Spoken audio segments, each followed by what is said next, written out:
बंधा पानी निर्मला जो टुक गहरा हो, साधु जन बैठा भला जो कुछ साधन हो। संत मिलन को जाइए तज मायाभिमान, ज्यों ज्यों पग आगे बढ़े कोटिन यज्ञ समान। महापुरुष कहते हैं कि साधु जन बैठा भला जो कुछ साधन हो।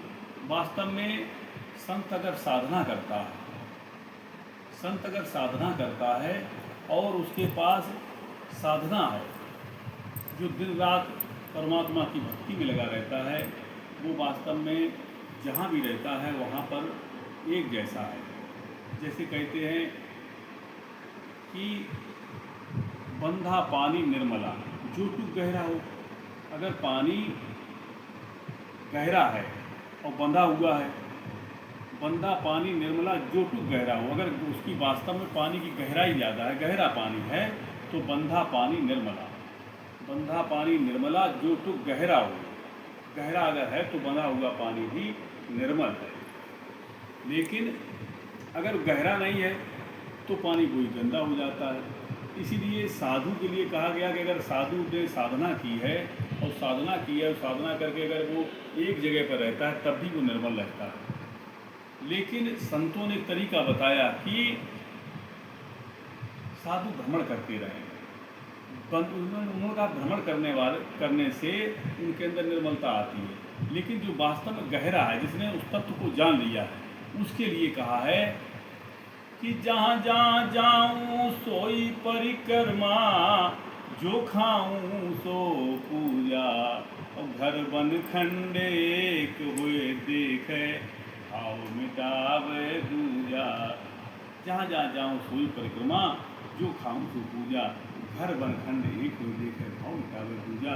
जो वास्तव में साधना में गहरे होते हैं, जो अपने स्वरूप को पा लेते हैं, ऐसे महापुरुषों के लिए है ये बात कि वो जहाँ भ्रमण भी करते हैं तो उनके लिए वास्तव में वो साधना ही है। हमेशा एक जैसे रहना, एक जैसे होने के लिए ही, स्वरूप में स्थित होने के लिए ही तमाम तरह के उपाय बताए गए हैं कि साधु जन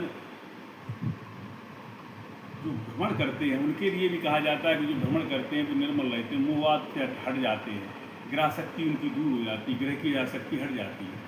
क्योंकि घर की आसक्ति जो है वो साधु को खींचती है। इसलिए जो भ्रमण करते हैं ग्रासक्ति से दूर होते हैं। अब गहरे की बात जो आती है उसमें ये बात आ जाती है कि वास्तव में जो आत्मज्ञानी संत है अगर स्वरूप में स्थित हो गया तब उसके लिए ये बात है, घर बनखंड एक कोई देखे, भाव मिटावे दूजा। जहाँ जहाँ जाऊँ कोई परिक्रमा, जो खाऊँ सो पूजा, उसके लिए तो ये बात है। लेकिन जो आत्मज्ञानी नहीं है या आत्मा का साधन करते हैं, अनुसंधान करते हैं, उनके लिए ये है कि आप तीर्थों में जाते हैं, भ्रमण करते हैं, संतों से मिलते हैं और मिलकर के सत्संग सुनते हैं, जगह जगह जाते हैं। क्योंकि चतुर्दशी चिंतन भया, जिसका चिंतन 24 घंटे परमात्मा के ही भक्ति की ओर चिंतन होता है। क्योंकि सोवे तो शून्य में जागे तो हरनाम। तो ऐसे महापुरुषों के लिए कहा गया, ऐसे संतों के लिए कहा जाता है कि वो जितना भ्रमण करते हैं उतना ही अच्छा है। नानक जी ने अपने जीवन काल में बहुत भ्रमण किया था। ऐसे बहुत से संत हुए जो जीवन भर बराबर चलते रहे। ये जीवन भर जो चलते रहे, जाकर के जीवों को जगाया। जड़ जीवन को करें सचेता, जग में विचरत है ये था। जड़ जीवन को करें सचेता, जग में विचरत है ये था। जड़ कौन है, जड़ जीव कौन है? जो परमात्मा की भक्ति से विमुख, परमात्मा की भक्ति को और आना नहीं चाहते। आवत यही सर अत्र नाई राम कृपा नाई जाई। बड़े संयोग से जब वास्तव में संत दुर्गम स्थानों पर जाते हैं, कहते हैं, सुनते हैं, समझाते हैं, लेकिन होता क्या है कि तरह तरह के उनके पास अहंकार आ जाते हैं। किसी को धन का मद है, किसी को जात का मद है, किसी को रूप का मद है। तरह तरह के उनके पास जो मद आते हैं, अहंकार आते हैं, वे अहंकार हमको झुकने नहीं देते। वो किसी संत की शरण में जाना नहीं चाहते। इसलिए जीवन यूँ ही चला जाता है। जबकि सभी ग्रंथों में कहा कि गुरु का होना आवश्यक है। गुरु बिन भव ने तरह न कोई, चय बिरंच शंकर समूही। गोस्वामी तुलसीदास जी भी कहते हैं, गीता भी यही बात कह रही है, और जितने पुराण हैं, जितने वेद हैं, सबने ये कहा, सबने स्वीकार किया है कि हमारा आध्यात्मिक गुरु जरूर होना चाहिए। जो गुरु का आध्यात्मिक गुरु होता है, उससे हम दीक्षा लेकर के अगर भजन करते हैं तो वास्तव में हमारा भजन होता है विधपूर्वक भजन। विध कहाँ से मिलेगी? संत से मिलेगी। और उसके लिए कबीर साहब ने कह दिया, गुरु कीजिए 105, जब तक ज्ञान हो नहीं साचा। कि मिलते रहेंगे, संतों के सानिध्य में जाते रहेंगे तो उत्तरोत्तर हमारी बढ़ोतरी होती रहेगी, और जहाँ पर हमारा पूर्ण समाधान हो जाएगा वहाँ से हम हट नहीं सकते। यही विशेषता होती है कि जहाँ पर उस आत्मा को पूरा समाधान मिल जाता है, उस जीवात्मा को पूरा जब समाधान मिल जाता है तो वो दूसरी तरफ नहीं जाता। इसलिए कहा जाता है कि जो खुले संत हुए उन्होंने कभी अपने शिष्यों को बांधा नहीं। जो संकीर्ण विचारधारा के होते हैं वो कहते हैं हमने जो बता दिया उसके अलावा कहीं दूसरी जगह मत पूछना। लेकिन जो सच्चे संत होते हैं, हमारे गुरु महाराज ने साफ साफ कहा था हमसे कि देखिए मैंने यहाँ तक तो तुम्हें बता दिया, और इसके आगे की साधना जहाँ मिले ग्रहण कर लेना, और इसके बाद हमें भी बता देना। तो ये खुले संत, व्यापक संत, जिनकी जो व्यापकता में प्रवेश हो जाते हैं, पूर्ण निष्कामी होते हैं। पूर्ण निष्कामी संत कभी किसी को बांधता नहीं, कामना वाला बराबर बांधेगा। उसका विचार है ये कि हमारे पास जो आ गया वो न जाए। जब संसार में शरीर भी रहने वाला नहीं है तो फिर साधु अगर कामना करते हैं, किसी भी तरह की कामना करते हैं, तो कामना ही उसके बंधन का कारण बन जाती है। नाम दाम के फेर पड़ फिर भटका खाएं, नाम दाम फेर पड़ फिर भटका खाएं। कंचन तजना सहज है, सहज त्रिया का ने, यानी स्त्री को का जो प्यार है, प्रेम है, उसको भी त्याग सकते हैं। और कंचन तजना सहज है, और धन का भी त्याग कर सकते हैं। जबकि ये भी कहा गया है, कनक कामनी या जगत में दुर्गम घाटी दो, कि जो कनक और कामनी को त्याग देता है उसको परम संत कहा गया है। लेकिन फिर भी कहते कबीर साहब कि कंचन तजना सहज है, सहज त्रिया का ने, लेकिन मान बड़ाई ईर्षा, ये तजना कठिन होता है।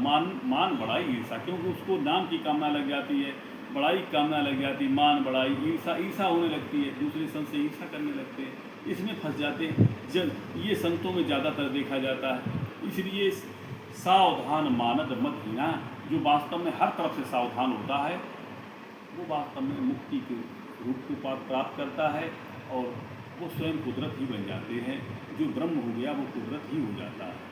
ऐसे पूर्ण पुरुष की बातें जो की जाती हैं, ऐसे पूर्ण पुरुषों के लिए ही उनके चरणों में वंदना की जाती है।